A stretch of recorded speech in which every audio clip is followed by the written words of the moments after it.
Diploma वगैरे किंवा ITI वगैरे जरी केलेला असेल तर तुम्हाला अनुभव घेणं खूप गरजेचं आहे. त्याच्यामध्ये तुम्ही पुस्तकी ज्ञान असणं आवश्यक पण आहे.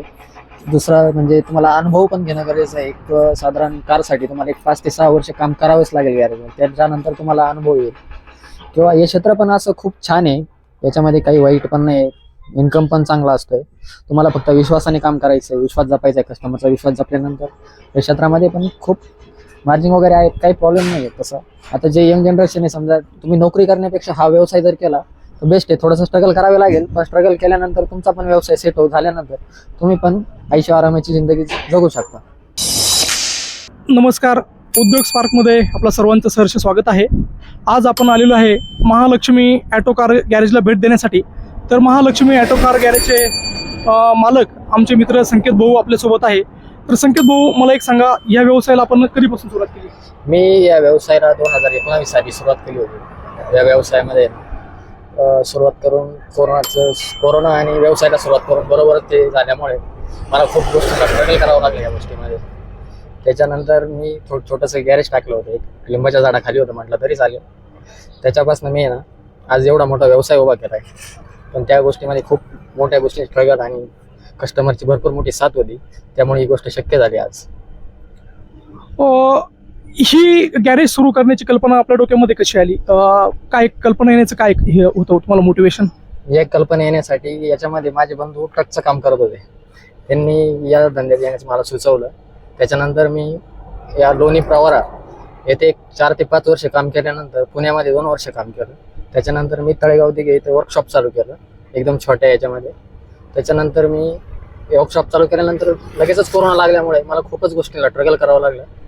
त्याच्यानंतर कस्टमरची पण साथ भेटली आणि त्याच्यापासून माझी छोटी बसून मोठ्यापर्यंत सुरुवात झाली. आज आपण जेव्हा हा ॲटो कार गॅरेजचा व्यवसाय सुरू केला तर प्रथमतः आपल्याला व्यवसाय सुरू करताना कुठल्या कुठल्या अडचणी जाणवल्या?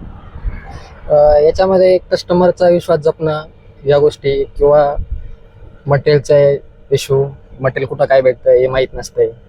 कस्टमरचा विश्वास जपणं महत्त्वाचं असतंय. काम चांगलं होणं गरजेचं असतं. स्टाफ भेटत नाही, एकट्याला काम करण्याची वेळ येते.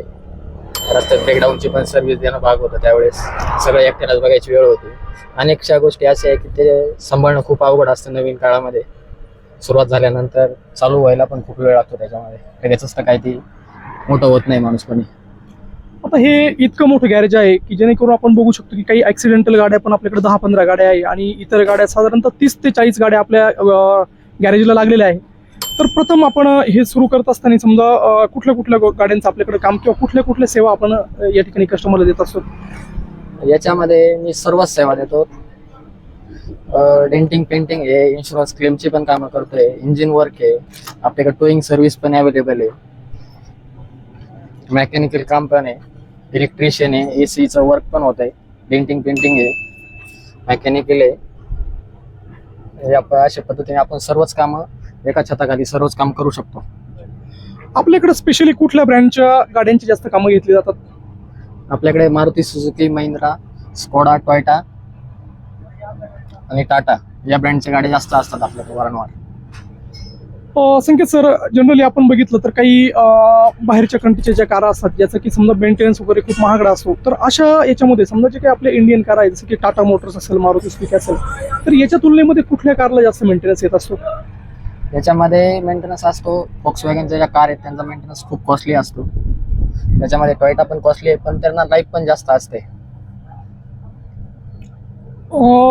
कारमध्ये कारच्या इंजिनमध्ये येणारा जो फॉल्ट असतो तर तो प्रामुख्याने कुठल्या कारणाने येऊ शकतो, की जे इंजिन फेल होण्याचे काय रिझन असतं? इंजिन फेल होण्याचे रिझन असे असतात की आपण वारंवार पाणी बघणं, ऑइल चेक करणं, oil servicing time to time करणं, या गोष्टी असतात. वारंवार चेक करून बोनट उघडून आपण पाणी वगैरे, ऑइल चेक, ज्या गोष्टी चेक केल्या पाहिजे, वेळच्या वेळी सर्व्हिसिंग केली पाहिजे गाडीची. आपण बऱ्याच वेळेला आपण बघत असतो की ब्रेक फेल होऊन बर्निंग होण्याचं प्रमाण जे आहे की समजा ब्रेक फेल किंवा ब्रेक पॅड जास्त घसल्यानंतर गाडीच्या टायरला आग लागते आणि गाडी बर्निंग होते. तर याचं मुख्यतः कारण काय असतं की कुठल्या कारणाने ही आग लागत असते? याच्यामध्ये असं असतंय ते ज्यावेळेस तुम्ही एक पिरियड असतो ब्रेक पॅड चेंज करण्याचा, सर्व्हिसिंगमध्ये त्या गोष्टी चेक केल्या जातात सर्व. त्या वर्कशॉपवाल्यांनी किंवा आपण ज्या आहे त्या वर्कशॉपवाल्यांना सांगून त्या चेक केल्या गेल्या पाहिजे. ब्रेक पॅड आहे त्याच्यामध्ये कॅलिबर पिन ज्या असतात त्या जरी जाम झाले तर तुमचे व्हील गरम होऊन बर्निंग होण्याचे चान्सेस असू शकतात. किंवा तुमचे जे हेडलाईटचे फोकलॅम आहे पुढचे त्याचा बल्ब तो जर व्यवस्थित बसलेला नसेल, तो जर बाहेर निघाला, गाडी आदळल्या, खड्ड्यात आदळल्यानंतर तर ते फॅन्डर किंवा बंपर लागू शकते, त्याच्यामुळे गाडी बर्निंग होऊ शकते. म्हणजे प्रामुख्याने हे 2-3 कारण आहे की ब्रेक पॅडचा इश्यू किंवा इतर काही वायरिंगचा असेल तर त्याने पण वायरिंगचा गाडी issue बर्निंग असू शकते त्याच्यामध्ये. गाडीचं मायलेज कमी होण्याचं काय मुख्य काय कारण असू शकतं? मायलेज कमी होण्याची कारण भरपूर असतात सर. त्याच्यामध्ये ना तुम्ही वारंवार जी सर्व्हिसिंग आहे, सर्व्हिसिंग टाइम टू टाइम केली पाहिजे. स्पार्क प्लग आहे, एअर फिल्टर आहे किंवा तुमचं डिझेल फिल्टर आहे, याच्यामुळे तुमच्या ॲव्हरेजवर परिणाम होऊ शकतो. किंवा तुमची जी टायपेड सेटिंग असेल त्याच्यावर तुमची ॲव्हरेज डिपेंड असते भरपूर गोष्टी. आता बहुतांश आपण रोडवरती बघतो की अपघात झाल्यानंतर मुख्य कारण दिलं जातं की गाडीचा ब्रेक फेल झाला, तर हे ब्रेक फेल होण्याचं काय कारण असतं? ब्रेक फेल होण्याचं कारण एवढंच असतं, ब्रेक पॅड जाणं किंवा ब्रेकचा पाईप फुटणं. संकेत सर, आता ही जी गाडी आहे बोलेरो गाडी, तर ही माझ्या हिशोबाने ऍक्सिडेंटल गाडी दिसते, तर आता हे कुठलं काम आपल्याकडनं झालेलं आहे गाडीचं? सर ही गाडी फ्रंट साईडनं ॲक्सिडेंटल होती. ही गाडी जुनी होती, 2009ची गाडी. ही ॲक्सिडेंटलमध्ये आपण तिचं मॉडिफिकेशन पण थोडंसं करतोय, म्हणजे कन्वर्ट करतोय का 2025मध्ये आपण कन्वर्ट करण्याचं पण काम करतोय. त्याच्यामध्ये कस्टमरच्या रिक्वायरमेंटनुसार आपण 2025मध्ये कन्वर्ट करण्याचं काम चालू आहे आपलं. बऱ्याचशापैकी गाडीचं काम आवरलेलं आहे. आपण त्याच्यामध्ये जे आहे ते पूर्णपणे गाडी रेडी करून देणार आहे कस्टमरला. त्याच्यामध्ये तुम्हाला सर्व ग्राफिक्स वगैरे जे आहेत ते सर्व मारून देतो आपण. अजून तर गाडीचं काम चालू आहे. आता हे जे ग्राफिक्स केलेलं आहे ते कुणी आपण स्वतः केले की कंपनी डोरला आलेले आहे? कंपनी डोरला ग्राफिक्स येत नाही सर, ते मारून घ्यावं लागतात नंतर. त्याच्यासाठी माणूस येतो आपल्याकडे, आपण ते मारून घेत असतो.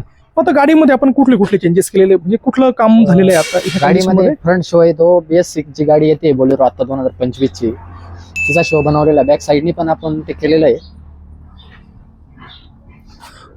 संकेत सर, बरेचसे ग्राहक जे असतात ते सेकंड गाडी घेण्याचा निर्णय घेतात, तर सेकंड गाडी घेताना जर ती गाडी ऍक्सिडेंटल असेल तर ती ओळखण्याची काय ट्रिक्स असू शकते याच्यामध्ये? ऍक्सिडेंट गाडी ओळखण्याचे चान्सेस खूप कमी असतात, त्याला नॉलेजवाला माणूस पाहिजे असतो. तसं ते शक्यतो चान्स कमी असतो ओळखण्याचा. पण तरी पण तुम्ही बोनट उघडल्यानंतर आतमध्ये कुठं वेड केलेलं दिसतंय की रस्टिंग वगैरे दिसते, कुठं सिलेंड भरलेला असतंय, जे कंपनीचे जे फीचर्स, कंपनीच्या टाईपची जी गाडी असते ते त्याच्यासाठी माहीत असणं खूप गरजेचं असतं. त्याच्यासाठी तुम्ही गाडी परचेस करण्यासाठी एखादा अनुभवी माणूस नेला पाहिजे बरोबर, त्यामुळे तुमची फसवणूक होणार नाही, या गोष्टी होतील.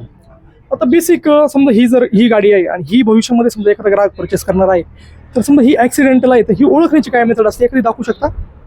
ही गाडी ओळखण्यासाठी तुम्हाला आहे ना, फ्रंटची जी साईड आहे हे सील असतात, हे सील येत असतात. हे सील पुन्हा कंपनी सारखे बनवता येत नाही आपल्याला, हे आपल्याला लक्षात येतात पुन्हा.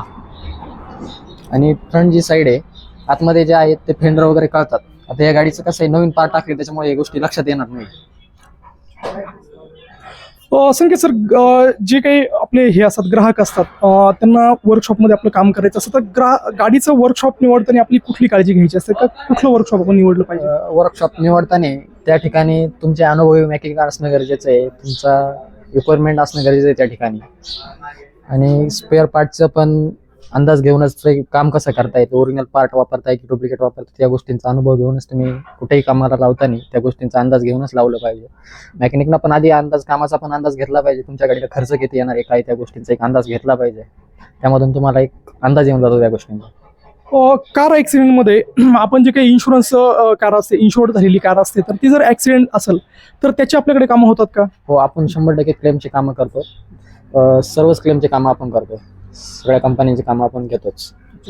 म्हणजे ऍक्सिडेंटल क्लेमचे टोटल कामं आपल्याकडे होतात. हो. यानंतर गाडी जी काय आहे आपली, कुठली गाडी असेल, ही 2 व्हीलर असेल किंवा 4 व्हीलर असेल, ही दीर्घकाळ टिकण्यासाठी आपण गाडीची कुठली काळजी घ्यायला हवी? त्याच्यामध्ये तुम्ही वेळच्या वेळी ऑइल, पाणी, ज्या गोष्टी त्या चेक केल्या पाहिजे.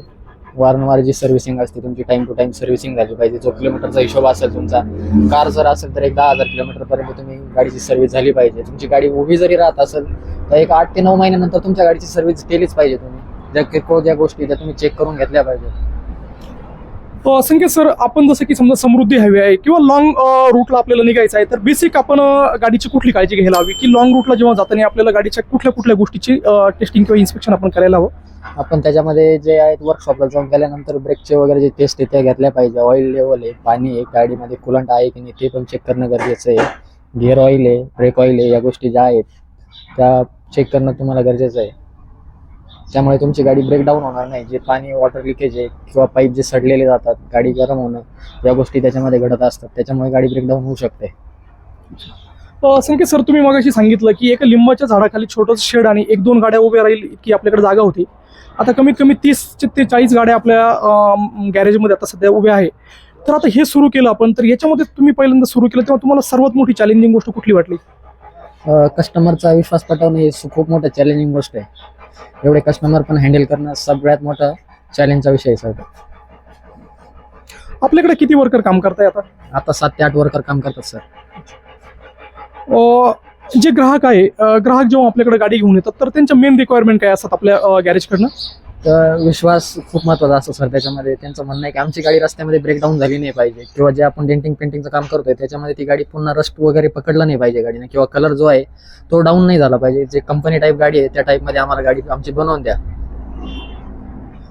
संकेत सर, गाडी ऑन रोड जेव्हा चालू असते तर गाडी फेल होण्या अगोदर काही इंडिकेशन देतं, तर ती ओळखण्याची काय मेथड असते? त्या क्लस्टरमध्ये सर सगळे इंडिकेशन असतात. ज्यावेळेस तुमचं गाडी टेम्परेचर पकडते त्यावेळेस काही गाड्यांना तर टेम्परेचर मीटर असतं, त्याच्यामध्ये तो टेम्परेचर दाखवतो, किंवा काहींना सिग्नल दिलेला असतो, एफ म्हणून सिग्नल असतो रेड कलरचा. गाडीच्या मीटरमध्ये कोणताही सिग्नल आल्यानंतर कोणत्याही मेकॅनिकने किंवा जागेवर थांबून मेकॅनिकला विचारून ते तुम्ही गाडी ड्राईव्ह केली पाहिजे. रेड सिग्नल असेल तर स्टॉप केलीच पाहिजे गाडी लगेचच. प्रामुख्याने कुठल्या कंपनीच्या गाड्यांमध्ये जास्त इंजिन रिलेटेड इश्यू येतात? सर मारुतीमध्ये जास्त आहे, टाटामध्ये जास्त इश्यू असतात इंजिन रिलेटेड, कारण की टाटाच्या ज्या गाड्या आहेत त्या गरम होण्याचे चान्सेस जास्त असतात, आणि मारुतीमध्ये पण गरम होण्याचे चान्सेस जास्त आहे. किंवा तुम्ही ऑइल चेंज नाही केलं, पाणी जर बघितलं नाही तर ते कोणत्या कंपनीच्या गाडीमध्ये इश्यू येऊ शकतात. तसं काही आता आपण फक्त कारमध्ये काम करतो की याच्यामध्ये गुड्स कॅरियर वगैरे ह्या ज्या गाड्या हिवी डंपर वगैरे असतात हे सगळं आपण काम करतो? गुड्स कॅरियरमध्ये पण काम करतो. आपल्याकडे त्या गाडीचं पण काम चालू आहे आता. या गाडीचं पण काम होऊन उभी गाडी आता. गुड्स कॅरियरमध्ये आता या गाडीचं जे आहे टायर रॉडचं एंडचं काम चालू आहे. आपल्याकडं गॅरेजमध्ये कुठल्या कुठल्या सुविधा अवेलेबल आहे आता? आता आपण गॅरेजमध्ये डेंटिंग पेंटिंग, इन्शुरन्स क्लेम आणि मेकॅनिकल वर्क या गोष्टी, रबिंग पॉलिश, आपण सर्वच गोष्टी यामध्ये अवेलेबल करून देतो. आणि त्याच्यामध्ये आपली टोईची पण गाडी आहे. आपली सर्व्हिस टोईंगसाठी आपण कुठेही गाडी ब्रेकडाऊन असेल तर माझे संपर्क केल्यानंतर आपल्याला एक वेळेनुसार गाडी पोहोचवून जाईल, अंतरानुसार वेळेत गाडी पोहोचवून जाईल आपल्याकडे. तर एखाद्या कस्टमरचं आपलं एवढं मोठं गॅरेज आहे, ऑन रोड जर गाडी कुठं फेल झाली किंवा 30-40 किलोमीटरचा डिस्टन्स आहे त्याच्यामध्ये, तर आपल्याकडे क्रेनची पण सुविधा आहे आता जसं की आपण सांगितलं. तर हे जे क्रेन आहे, तर गाडी जर तिथून आपल्याला टोईंग करून आणायचं असेल तर त्याचे चार्जेस आपण कसे घेतले जातात? ते अंतरानुसार हिशोब असतो सर त्यांचा. जर समजा रेग्युलर जर कस्टमर असेल किंवा लोकल असेल तर आपण 501 रुपये घेतो सर गाडीचे आणण्याचे, किंवा गाडी जर जास्त लांब असेल तर ते किलोमीटरच्या हिशोबाने चार्जेस असतात सर त्याच्यावर. सर, आता ही जी इनोवा गाडी आहे तर हिचं कुठल्या पद्धतीचं काम चालू आहे सर? इनोवा गाडी 2009ची गाडी आहे सर. हिला आपण टाईप 4 मध्ये कन्वर्ट करतोय. जी 16-17 मध्ये जी गाडी होती इनोवा, त्या लुकमध्ये तिला कन्वर्ट करण्याचं काम चालू आहे. त्या गाडीचं मेकॅनिकल काम पण भरपूर होतं, ते पण काम रेडी झालेलं आहे सर. आणि आता जे काम चालू आहे ते डेंटिंग पेंटिंगचं काम चालू आहे. तिला आपण टाईप 4 मध्ये कन्वर्ट करण्याचं काम करतोय. संकेत सर, बहुतांश आपण बघतो की समजा काही गाड्या असतात डेंटिंग पेंटिंग नंतर भविष्यामध्ये जर बघितलं तर आपण ते असे क्रॅश मारतात, असे नाही का, असं पोपडं धरल्यासारखं आपल्याला ते जाणवतं. तर याचं मुख्य कारण काय असू शकतं? म्हणजे ते त्याच्यामध्ये असं असते, जो आपला पीस डॅमेज असतो त्याचं प्रॉपर डेंटिंग होणं पण गरजेचं असते. तुम्ही जर खूपच जर जास्त पुट्टी भरल्यानंतर तो तडकणारच आहे, किंवा जी पुट्टी आहे किंवा जी लांबी आहे ती प्रॉपरली वाळणं पण गरजेचं असतं, त्यामुळे ते तडकू शकतात. आता ही जी गाडी आहे तर हिची आपल्याला बऱ्यापैकी चांगली फिनिशिंग दिसते की तुम्ही प्रॉपर तिला ते पॉलिश वगैरे केली किंवा ते घासून पण आपण व्यवस्थित काढलेलं आहे. तर आता याच्यावरती कुठला कलर, जो की आरसीला जो कलर आहे गाडीचा, जे शोरूम कलर होता आपल्याकडे शोरूम मध्ये परचेस केल्यानंतर, तर आता तोच कलर राहील की आपण याच्यामध्ये काही चेंजेस करतोय? नाही सर, या गाडीचा कलर आहे तोच राहील. सिल्वर जो कलर आहे कंपनीच्या आरसी वरती तो आहे तोच कलर राहील, त्यामध्ये चेंज नाही होणार. आणखी ह्या गाडीमध्ये आपण काय काय चेंजेस केले? या गाडीची फ्रंट साईड आणि बॅक साईड आपण कन्वर्ट करतोय, आणि त्या गाडीमध्ये सस्पेन्शनचं पण काम झालेलं आहे पूर्णपणे. आपल्याकडे ते अलाइनमेंटचं पण काम होत असतं. तर अलाइनमेंटमध्ये मुख्यतः कुठल्या, म्हणजे किती किलोमीटरला आपण अलाइनमेंट केली पाहिजे गाडीची? आपण अलाइनमेंट सर 2,500 ते 3,000 किलोमीटर मध्ये केली पाहिजे. जे आपली गाडीचे टायर एंड आहेत या गोष्टी आहेत त्या अलाइनमेंट मध्ये आपल्याला प्रॉपरली कळून जाते, किंवा जे टायर संपण्याचा विषय असतो ते टायर संपत नाहीये. सपोज एखादा कस्टमर आहे, त्याच्या गाडीने खूप मेजर दणका दिला किंवा एखाद्या खड्ड्यात गेलेली आहे गाडी, पण अलाइनमेंट त्यांनी केली नाही, तर याचा इम्पॅक्ट गाडीवरती काय असतो? टायर आतल्या साईडनं चाटणे, किंवा बॉल जॉईंट खराब होणे, एंड खराब होणे या गोष्टी, किंवा डिस्क बेंड होणे या गोष्टी याच्यामध्ये घडत असतात. याचा सस्पेन्शनवरती काही इफेक्ट होऊ शकतो का? हो, 100% सरबुश वगैरे कट होण्याचे चान्सेस असतात त्याच्यामध्ये. आता ह्या गाडीचं कुठलं इंजिनचं कुठलं काम चालू आहे आपल्याकडं? सर, या गाडीचं पाणी लिकेज झालं होतं वॉटर पंप मधनं. या गाडीचं वॉटर पंपचं काम चालू आहे, आणि सर्व्हिसिंगचं पण काम आहे या गाडीमध्ये. या आता गाडीचे आपण- होस पाईप पण आपण चेंज करतोय या ठिकाणी. ओके, गाडीचं इंजिन आपण बघतोय की इंजिनला बऱ्यापैकी हे लागलेले म्हणजे वरतून ते हे काय म्हणतो आपण ऑइल लिकेज दिसते त्या ठिकाणी, आणि त्याचं एक लेअर तयार झालेली, याचं काय कारण असू शकतं? सर तिचं टायपेड कव्हर मधनं ऑइल लिकेज आहे आणि डिझेल गाड्यांचं ऑइल थोडंफार लिकेज असतं, त्याच्यामुळे ते काळं झालेलं आहे. वरनं जे ऑइल येत आहे ते खाली आलेलं आहे, त्याच्यामुळे ते लिकेज झालेलं आहे. जनरली आता समजा ही जी गाडी आहे आपल्याला ही बाहेर न्यायची आहे, तर हिचं इन्स्पेक्शन आपल्याला करायचं आहे. समजा कुठं काही लिकेज वगैरे आहे का, तिची काय मेथड किंवा कसं करू शकतो, एक डेमो दाखवू शकता का आम्हाला? हो, आपण जे गाडी ते पलीकडची गाडी. संकेत सर, आता ही गाडी जी आहे, गाडीला नवीन बॅटरी दिसते, तर बॅटरीचा मुख्यतः रोल काय असतो गाडीमध्ये? बॅटरी स्टार्ट करण्यासाठी वापरली जाते सर. सेल्फ स्टार्ट जी गाडी होती ती बॅटरीवरच होते, त्याच्यानंतर तिथून पुढे अल्टरनेट काम करतो. ज्यावेळेस तुमचं अल्टरनेट गाडीचं काम करणार नाही त्यावेळेस तुमची बॅटरी चार्ज होणार नाही. जोपर्यंत बॅटरीमध्ये चार्ज आहे तोपर्यंत तुमची गाडी चालेल, किंवा मुख्यतः बेल्ट जरी तुटला गाडीचा तुमचा तरी पण प्रॉब्लेम होऊ शकतो. बहुतांशी गाड्यांमध्ये आम्ही बघितलं की बॅटरी जर डाऊन असेल तर स्टार्टर बऱ्याच वेळेला आपल्याला हे करतो, नॉईज येतो. तर याचा इंजिनवरती किंवा गाडीच्या याच्यावरती काय इम्पॅक्ट होऊ शकतो बॅटरीचा? बॅटरीचा इम्पॅक्ट होऊ शकत नाही, पण तुम्ही गाडीचे धक्का वगैरे मारून चालू करता ते धक्का मारण्याचा प्रयत्न करू नये, किंवा दुसरी बॅटरी लावून आपण गाडी स्टार्ट करावी.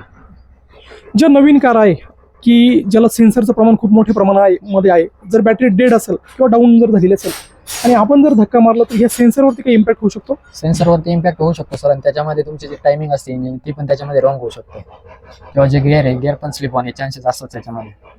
म्हणजे गिअरची सेटिंग धक्का मारल्यानंतर बिघडू शकते. आता आणखी कुठल्या कुठल्या गाड्या आहे की त्यांचं मेजर काम आपल्याकडे चालू आहे? तर या गाडीचं पण आपल्याकडे सर्व्हिसिंगचं काम चालू होतं. ऑइल लिकेजचं काम आहे तिचं वाला, तिचा ब्रेकचा पण इश्यू होता, ब्रेकचं पण काम केलेलं आहे आपण. संकेत सर, आपल्याकडे असं कारमध्ये चॅलेंजिंग काम कुठलं येतं की खूप किचकट आणि ते खूप वेळ देण्यासारखं काम आहे, असं कुठलं काम येतं? सर त्याच्यामध्ये गिअरबॉक्सचं काम खूप कॉम्प्लिकेटेड असतं, त्याच्यासाठी वेळ पण द्यावा लागतो आणि माइंड पण शांत ठेवूनच ते काम करावं लागतं. थोडीशी पण चूक कस्टमरला खूप मागात पडू शकते, किंवा जे इंजिनचं काम ज्यावेळेस आपण करतोय ते खूप लक्ष देऊनच केलं पाहिजे. जे पाण्याचं लिकेज वगैरे, गाडीची टेस्ट ड्राईव्ह जी आहे ती स्वतः मेकॅनिकने घेतली पाहिजे. पाणी वगैरे ते 50 किलोमीटर गाडी चालवल्यानंतर गाडीला कुठला प्रॉब्लेम येतोय का, पाणी कमी होतंय का, ऑइल लीक होतंय, या गोष्टी बघितल्या गेल्या पाहिजे. आपण ज्यावेळेस इंजिन काम करतोय ते काम पण तेवढ्याच बारकाईने काम केलं गेलं पाहिजे. आता बहुतांशी गाड्यांमध्ये मी बघितलेलं आहे की कुलंटमध्ये ऑइल जाण्याचं प्रमाण त्या ठिकाणी आपल्याला दिसतं, तर याचं मुख्यतः काय रिझन आहे, कशामुळे कुलंट मध्ये पाणी जाण्याचं, ऑइल मध्ये पाणी जाण्याचं कारण जे आहे ते एक तर तुमचं हेड गॅस्केट गेल्यानंतर पण जाऊ शकतं. ज्यावेळेस तुमची गाडी टेम्परेचर पकडते त्यावेळेस ते तसा प्रकार होऊ शकतो, किंवा तुमचं हेडचे जे गॅलरी आहे ते लीक जरी झाल्या तरी होऊ शकतं, पण त्याला मुख्यतः कारण तुमची गाडी टेम्परेचर पकडणं हीच आहे. आता आपण बऱ्याच वेळेला बघतो की गाडीमध्ये कुलंट हा खूप महागडा आयटम नसतो, पण ते कुलंट जर ड्रेनेज झालं किंवा ते निघून गेलं गाडीतनं, तर त्या कुलंटचा गाडीवरती काय इम्पॅक्ट होतो? कुलंटचा इम्पॅक्ट असा असतो सर, जे इंजिनचे जे पार्ट आहे किंवा तुमचं जे रेडिएटर आहे ते चोकअप होऊ नये, किंवा इंजिनचे जे पार्ट आहे आतमधले सडू नये, त्याच्यासाठी ते यूज केलं जातं. त्याचा गाडी गरम होण्याचा कुठलाही काही संबंध नसतो. फक्त जे तुमचे इंजिनचे पार्ट आहे आतमधले ते सडू नये किंवा गंज पकडू नये, किंवा जे पाईप आहे तुमचे लोखंडी ते रस्ट होऊ नये, किंवा तुमचं रेडिएटर जे आहे ते चोकअप होऊ नये, याच्यासाठी ते कुलंट वापरलं गेलं पाहिजे. कमीत कमी गाडीमध्ये पाणी पण असणं गरजेचं आहे. पाणी जर नसेल तुमच्या गाडीमध्ये तर गाडी गरम होऊ शकते. संकेत सर, बहुतांशी ग्राहक आम्ही बघितले तर ते ग्राहक काय करतात, त्या कुलंटमध्ये 50% कुलंट आणि 50% पाणी होतं, तर ह्या दोघांमध्ये काय फरक असतो? ते कुलंटवर डिपेंड असतं सर. काही कुलंट ड्राय असतात ज्यांच्यामध्ये पाणी चालत नाही, किंवा जे मारुतीचे ज्या पेट्रोल गाड्या आल्या आता त्यांना प्युअर कुलंटच वापरावं लागतं. म्हणजे ते कंपनीनं त्या मापाचं कुलंट बनवलेलं आहे, आणि जे आपण 1 लिटर कुलंट टाकतो त्याच्यात 2.5 लिटर किंवा 3 लिटर पाणी मिक्स करण्याचे ते कुलंटच्या टाईपवर डिपेंड आहे. तुम्ही कोणतं कुलंट वापरताय गाडीसाठी, मिक्सवाला वापरताय की ड्रायवाला वापरताय, त्याच्यावरच ते डिपेंड आहे. आता बहुतांशी आपल्याकडे सीएनजी कार पण आम्ही बघितलेला आहे की त्या आपल्या गॅरेजमध्ये काम करण्यासाठी येत असतात, तर सीएनजी कारमध्ये प्रथमतः सीएनजीचं टँक जर फिट केलेलं असेल तर त्याच्यामध्ये प्रॉपर कुठली काळजी घ्यायला हवी? सीएनजी मध्ये तुमचे जे फिल्टर आहे ते बघितले गेले पाहिजे. ते लिकेज आहे तुमचा पाईप पुढे घासतोय की ते चेक केलं पाहिजे. तुमचा जे गॅस जे सीएनजी किट असतो तो साफ केला पाहिजे. या गोष्टी आहेत, लिकेजवर लक्ष गेलेलं पाहिजे. एखाद्या गाडीमध्ये जर सीएनजी लिकेज असेल तर ते आपल्याला कसं डिटेक्ट होईल? ते सर मेथडने चेक करावं लागतंय. सीएनजी पाठीमागून बंद करून ज्यावेळेस तुमचा सीएनजी लिकेज होईल किंवा काही प्रॉब्लेम होईल त्यावेळेस पाठीमागे टँक जवळ एक कॉक दिलेला असतो तो तुम्ही बंद करू शकता, किंवा त्याच्यानंतर तुम्ही जर लिकेज झाला चावी बंद केल्यानंतर पण तो कट होत असतो. जर कट नाही झाला तर पाठीमागून मॅन्युअली तुम्ही कॉक पण बंद करू शकता. सीएनजी जर लीक झाला तर गाडी बर्निंग होऊ शकते का? खूप चान्सेस कमी असतात सर. सीएनजी शक्यतो लीक होत नाही. लीक जरी झाला तर बर्निंग होण्याचे खूप चान्सेस कमी असतात त्याच्यामध्ये. संकेत सर, नवीन जे स्टुडंट आहे की ज्यांचं आत्ताच ऑटोमोबाईल क्षेत्रामध्ये डिग्री असेल किंवा डिप्लोमा झालेला असेल, यांना ह्या क्षेत्रात जर यायचं असेल तर त्यांच्यासाठी काय आपण संदेश द्याल? सर त्यांना या क्षेत्र येण्यासाठी त्यांना पहिला एखाद्या लोकल गॅरेजवर अनुभव घेणं खूप गरजेचं आहे. तुम्ही जरी डिप्लोमा वगैरे किंवा ITI वगैरे जरी केलेला असेल तर तुम्हाला अनुभव घेणं खूप गरजेचं आहे. त्याच्यामध्ये तुम्ही पुस्तकी ज्ञान असणं आवश्यक पण आहे. दुसरं म्हणजे तुम्हाला अनुभव पण घेणं गरजेचं आहे. एक साधारण कारसाठी तुम्हाला एक 5 ते 6 वर्ष काम करावंच लागेल गॅरेजवर. त्याच्यानंतर तुम्हाला अनुभव येईल. किंवा हे क्षेत्र पण असं खूप छान आहे. याच्यामध्ये काही वाईट पण नाही. इन्कम पण चांगला असतोय. तुम्हाला फक्त विश्वासाने काम करायचं आहे, विश्वास जपायचा आहे. कस्टमरचा विश्वास जपल्यानंतर या क्षेत्रामध्ये पण खूप मार्जिन वगैरे आहेत, काही प्रॉब्लेम नाही आहे तसं. आता जे यंग जनरेशन आहे, समजा तुम्ही नोकरी करण्यापेक्षा हा व्यवसाय जर केला तर बेस्ट आहे. थोडंसं स्ट्रगल करावे लागेल, पण स्ट्रगल केल्यानंतर तुमचा पण व्यवसाय सेट झाल्यानंतर तुम्ही पण ऐशो आरामाची जिंदगी जगू शकता. आता आम्ही जेव्हा तुमच्याकडे आलो तर आम्ही बघितलं बरेचसे ग्राहक जे आहे की गाडी तुमच्याकडे पार्क करून चावी दिली जाते आणि ते निघून जातात. तर ही जी ग्राहकांमध्ये विश्वासार्हता आहे तर याचं मुख्य कारण काय आहे की ही एवढी विश्वासार्हता का आहे तुमच्यावरती? सर माझ्याकडे पहिल्यापासून बाहेरचा कस्टमर असू, गावातला असू, कुठलाही असू, सेम रेट आणि सेम काम, कोणालाही कॉम्प्रोमाइज नाही किंवा कोणत्याही गोष्टीत कोणालाही फसवणूक होणार नाही याची मी स्वतः काळजी घेतो. प्रत्येक गाडीचं इन्स्पेक्शन मी स्वतः करतो. ना मुलं करतात, मुलं फक्त काम करतात आणि मी सांगितल्याप्रमाणेच काम होतं. ज्या गाडीला आपण पार्ट टाकतो ते आपण टोटली ओरिजिनल वापरतो आणि कस्टमरनी तो विश्वास आजपर्यंत आपण जपून ठेवलेला. त्यामुळे आज कस्टमर आपल्याला गाडी चावी देऊन गाडी सोडून जातात. आजपर्यंत माझ्या जवळ एकही कस्टमरने बसून काम केलेलं नाहीये. ते फक्त विश्वासावरतीच काम चालतंय माझ्याकडे. आता मगाशी आम्ही बघितलं की एक स्विफ्ट गेली आणि त्या स्विफ्टमध्ये जे काही समजा तुम्ही ते सस्पेन्शनचं गाडीचं काम केलेलं होतं तर जे काही मटेरियल तुमचं जे तुम्ही रिप्लेस केलं गाडीला ते पूर्ण त्या डिकीमध्ये टाकून दिलं. हो. बहुतांश आपण बघतो की शोरूम असेल किंवा इतर गॅरेज असेल तर ते करत नाही, ते की जे काही तुम्ही चेंजेस केलेले आहे गाडीमध्ये तर ते आपल्याला ते परत देत नाही. तर याचं काय कारण असू शकतं? सर आपण हा जो व्यवसाय ठेवलेला आहे हा पूर्णपणे पारदर्शी ठेवलेला आहे. समोरच्याला पण कळलं पाहिजे की आपल्यामध्ये काय गाडीमध्ये चेंज झालेलं आहे. हा विश्वास ठेवणं खूप गरजेचं असतं. आपण जे मटेरियल चेंज करतो हे पूर्णपणे आपण त्या कस्टमरला जे आहे ते दाखवून देत असतो. कस्टमरच्या मनावर असते ते घेऊन जायचं की ठेवून जायचं. त्यांना जर घेऊन जायचं असेल आपण देऊन टाकतो. आपण कुठलाही प्रकारचा आक्षेप घेत नाही त्याच्यावर. बहुतांशी गॅरेजमध्ये गेल्यानंतर आपल्याला ज्या ठिकाणी वर्किंग चालतं कारचं तर त्या ठिकाणी आपल्याला एंट्री नसते, की जशी की वेटिंग रूम बनवलेले असतात की ज्या ठिकाणी इंजिन रिलेटेड काम चालू आहे किंवा कुठल्या दुसऱ्या सस्पेन्शनचं काम असेल त्या ठिकाणी आपण जाऊ शकत नाही. परंतु आम्ही बघितलं जरी कस्टमर या ठिकाणी नाही तुमचा तर तुम्ही त्या स्पेअर पार्ट असेल किंवा इंजिन रिलेटेडचं काम आहे तर तुम्ही त्याचे व्हिडिओ बनवतात आणि त्या कस्टमरला शेअर करतात. हो. तर बाहेर ते आपल्याला मिळत नाही. तर याचं तुम्ही काय सांगाल याबद्दल? याच्याबद्दल सर कस्टमरला पण माहित पाहिजे की आपल्या गाडीचं कोणत्या पद्धतीचं काम झालेलं आहे, काय काम चालू आहे, कोणत्या आपण त्या कस्टमरला पण त्या पुढच्या वेळेस जे काम निघणार आहे त्याचा पण एक अंदाज असतो. आपण हे काम कधी केलं होतं या गोष्टीसाठी ते प्रूफ असते. आणि आम्ही पण तुमच्या गाडीचं काम चालू आहे हे पण त्यांच्याकडे प्रूफ असते की ह्या गाडीचं आपण काम केलेलं आहे. कस्टमरचा पण त्याच्यामध्ये एक विश्वास जपला जातो आणि आमच्यासाठी पण ते सेफ असतं. आता तुम्ही मग अशी बोलताना सांगितलं की एका लिंबाच्या झाडाखाली छोटंसं शेड आणि 1-2 गाड्या उभ्या राहतील इथपर्यंत इतकी आपल्याकडे जागा होती आणि आज इतकं भव्य दिव्य आपण बघितलं इतकं मोठं आपलं गॅरेज या तळेगाव सारख्या भागामध्ये आहे. तर इथपर्यंतचा जो आपला प्रवास झाला तर हा कसा घडला? यामध्ये खूप स्ट्रगल करावं लागलं सर मला. 1 ते 2 गाड्यांपासून 1 ते 30-40 गाड्यांपर्यंत जाणं पण मला यासाठी 8 ते 9 वर्ष गेले त्याच्यामध्ये माझ्यावर. आणि याच्यामध्ये कस्टमरचा विश्वास जपणं किंवा जे ब्रेकडाऊन ज्या सर्व्हिस आहे त्याच्यामध्ये लोकांना सहकार्य करणं या गोष्टी किंवा रस्त्यामध्ये ज्यावेळेस तुमची गाडी ब्रेकडाऊन होणार त्यावेळेस पण मला तिथली सर्व्हिस देणं गरजेचं आहे. किंवा गॅरेजवर पण खूप कामाचा लोड असतो. गॅरेजवरचं काम बघून पण लोकांना ती सर्व्हिस देणे, लोकांना आज माझी सर्व्हिस पटली त्याच्यामुळे लोक माझ्याकडे आज कामाला येत आहेत. संकेत सर, बऱ्याचशा कस्टमरकडनं आम्ही जाणून घेतलं की तुमचे जे काही क्लायंट आहे, रेग्युलर क्लायंट आहे आणि त्यांची गाडी जर घरी फेल झाली किंवा ती स्टार्ट झाली नाही तर बहुतांशी तुम्ही बाईकवरती जाऊन त्यांची गाडी स्टार्ट करतात. तर म्हणजे बरेचसे आपण मेकॅनिकल बघितले ते त्यांचं गॅरेज सोडत नाही. तर हे आपण ही सर्व्हिस देत आहे यामागचं आपलं काय उद्दिष्ट आहे? सर जो कस्टमर आपल्याकडे काम करतोय किंवा काम जरी करत नसेल पण तो कस्टमर अडलेला आहे सर, आपण त्याला अडवणूक नाही कोणाची करू शकत. आपला जो व्यवसाय आहे तो आपण खूप प्रामाणिकपणाने करतोय. त्याच्यामध्ये कोणाला त्रास होणार नाही याची पण काळजी घेतोय. आपल्याकडे ज्यावेळेस कस्टमर काम करतोय त्यावेळेस त्यांना प्रॉब्लेम येणार त्यावेळेस आपलं त्यांचा प्रॉब्लेम सॉल्व्ह करून देणं आपलं काम आहे. आपल्याला गॅरेज सोडून जाणं भाग आहे पण त्या गोष्टीला पर्याय नसतो. ज्यावेळेस कस्टमरला प्रॉब्लेम आहे तो कस्टमरचा जो प्रॉब्लेम आहे तो आपला प्रॉब्लेम आहे. कस्टमरचा प्रॉब्लेम सॉल्व्ह करून देणं हे आपलं काम आहे. संकेत सर, एखादा कस्टमर आहे की ज्याची गाडी नवीन आहे की ज्या गाडीला जेमतेम 1-1.5 वर्ष झालेले परंतु इंजिनचं काही काम आहे छोटं मोठं किंवा काही डेंटिंग पेंटिंगचा इश्यू असेल तर आपल्याकडे तो विश्वासाने सोडून जातो ती गाडी. तर ती गाडी सिक्युअर ठेवण्यासाठी आपल्याकडे मोठं कंपाऊंड आहे किंवा आपल्याकडं पूर्ण आपण हे पॅक केलेलं आहे.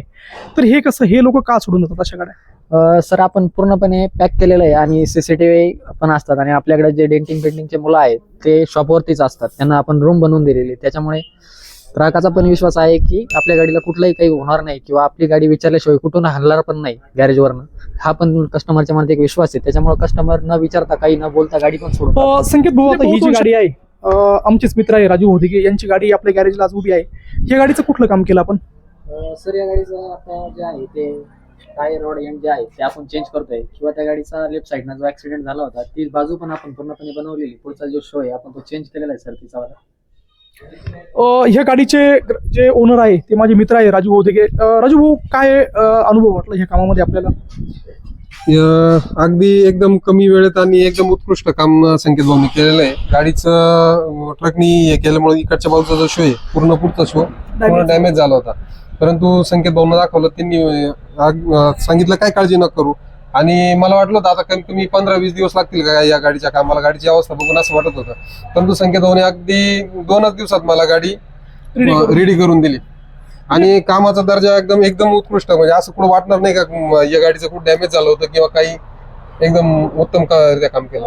जसं की समजा आपण बघतो की शोरूमला जर गाडी आपण नेली तर शोरूमला गेल्यानंतर कमीत कमी 15-20 दिवस आपली गाडी कुठेतरी उन्हामध्ये पडते. आणि जेव्हा त्यांना वेळ होईल तर कामातून तर हळूहळू ते स्टेप बाय स्टेप काम चालू होतं. तर जसं की समजा आपण एक प्रायव्हेट गॅरेजला गाडी लावली आणि गाडीचं काम क्विक 1-2-3 दिवसामध्ये त्यांनी गाडी रेडी करून दिली. आपण बघितलं होतं की एका मोठ्या ट्रकनी इकडचा जो पिलर आहे, हा कोपरा जो आहे, हा सगळा दाबलेला होता. परंतु आत्ताच मी बघितलं की ॲज इट इज मला एकदम शोरूम सारखी गाडी दिसते. कुठल्याही प्रकारे त्याच्यामध्ये गॅप किंवा जी फिट अँड फिनिश आहे ती एकदम ओके आहे. तर ह्या कामाबद्दल तुम्हाला काय वाटतं आणखी? नाही, साहजिकच शोरूमला गेल्यानंतर त्यांच्याकडे गेल्यानंतर ती स्पेअर पार्ट नंतर ऑर्डर करणार, हे करणार, तिथं आपला वेळ खूप जाणार. साहजिक मी व्यापारी माणूस असल्यामुळे मला गाडीची गरज असते. पण मी संकेत भाऊ एक म्हणजे प्रायव्हेट आहे, पण त्यांच्याकडे ते काम दिल्यानंतर एकदम कमी वेळेत, म्हणजे शोरूम सारखं तिथं गेल्यानंतर त्यांना गाडी जमा करायला आपल्याला 1 दिवस लागतो. आणि संकेत भाऊ दुसऱ्या दिवशी मला गाडी रिटर्न केली. हा कामाचा फरक आहे. माझा जे 15 दिवस मला जे बाकीच्या गाडीचा जो जे जाणार होता, माझा दुसऱ्या गाडीला मला खर्च करावा लागणार होता, तो माझा वाचला. आणि गाडीचं काम पण एकदम व्यवस्थित झालं. असं ही जी गाडी आहे आपली ॲम्ब्युलन्स गाडी आहे, मध्यंतरी 1 वर्षापूर्वी गाडीचा ऍक्सिडेंट झाला होता. बऱ्यापैकी डॅमेज होती. पुढचा भाग असेल किंवा ही जी ग्लास आहे आणि मागची बॉडी आहे बऱ्यापैकी डॅमेज होती. तर ह्या गाडीचं काम आपण कुठं आणि कसं केलं? 80% डॅमेज होती गाडी. गाडीचं काम मी गाडी आणल्यानंतर संगमनेरला नेली होती, म्हणजे फिटरला दाखवली होती. तिथला फिटर मला बोलला कमीत कमी 1.5 लाख रुपये खर्च येईल. तर मग परत संकेत भाऊला कॉन्टॅक्ट केला. संकेत भाऊला गाडी दाखवली, म्हणजे आपले कामं सगळे त्यांच्याकडेच असतात. तर ते म्हणे 60-70 हजारात होऊन जाईल. तर ती गाडी त्यांनी मला 80 हजारापर्यंत सगळी व्यवस्थित करून दिली. आणि इन्शुरन्स होता, क्लेम होता न्यू इंडियाचा, कुमार सरांकडेच होता. तो क्लेम पण पास झाला, पेमेंट पण आलेलं आहे. इन्शुरन्सची रक्कम आपल्याला किती मिळाली? 65,000. कुठल्या कंपनीचा इन्शुरन्स होता? New India. म्हणजे गाडीचा ऍक्सिडेंट होऊन काम पण आपल्याला योग्य दरामध्ये झालं आणि गाडीचा क्लेम पण आपल्याला भेटून गेला. संकेत सर, आपले जे इतर ग्राहक आहे, तर आजच्या व्हिडिओच्या माध्यमातून तुम्ही त्यांना काय संदेश द्याल?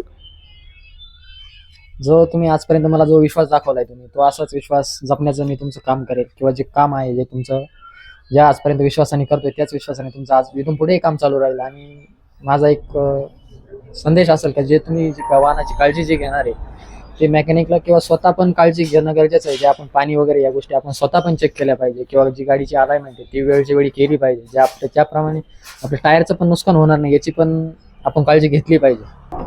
तर आपल्याबरोबर हे होते संकेत सर, महालक्ष्मी गॅरेजचे प्रोप्रायटर मालक. संकेत सरांनी त्यांच्या व्यवसायातील असा अमूल्य असा वेळ आपल्याला या ठिकाणी आपल्या चॅनलसाठी दिला. तर संकेत भाऊ, तुमचे अगदी मनापासून आभार. धन्यवाद. आणि अशाच प्रकारचे व्हिडिओ बघण्यासाठी उद्योग स्पार्क या चॅनलला आपण लाईक करा, शेअर करा आणि सबस्क्राईब करा.